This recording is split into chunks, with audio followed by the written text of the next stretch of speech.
Ibrahim Rasool, as we've just heard, economic growth is closely tied to alleviating poverty in any country for that matter. South Africa is one of the largest economies in Africa, but we've also seen that the wealth of the country is not equitably divided. It's very, very unequal.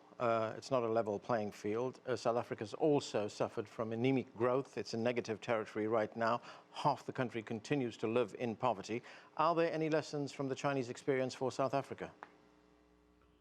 Yeah, no, I think that South Africa's history since apartheid must be divided into two parts, the first 15 years and the last 10 years. And the first 15 years, you would have seen a inherited poverty, inherited inequality, color-coded, because blacks were largely poor, whites were largely white, and concentrated capital in the hands of a white minority.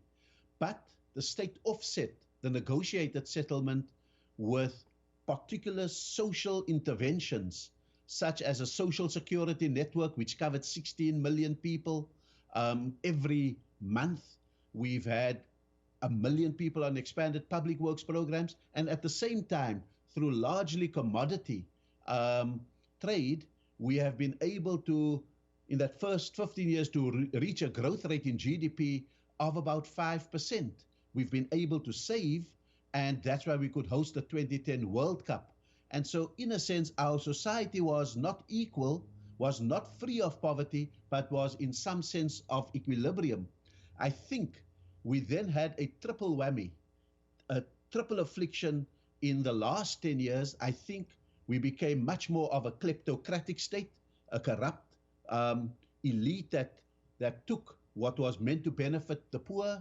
I think secondly, we had recession that then developed as a result of a commodities trade setback.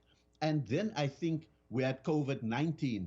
And so the combination of those three in the last 10 years have really eroded much of the gains that South Africa had made up to 15 years ago, when even our Millennium Development Goals were increasingly being achieved. And so I think we've had a mixed history over the last 25 years. The current state is not very good. We need China, for example, as Africa and South Africa to get out of a trade war with the USA, and maybe that can be helped by Biden.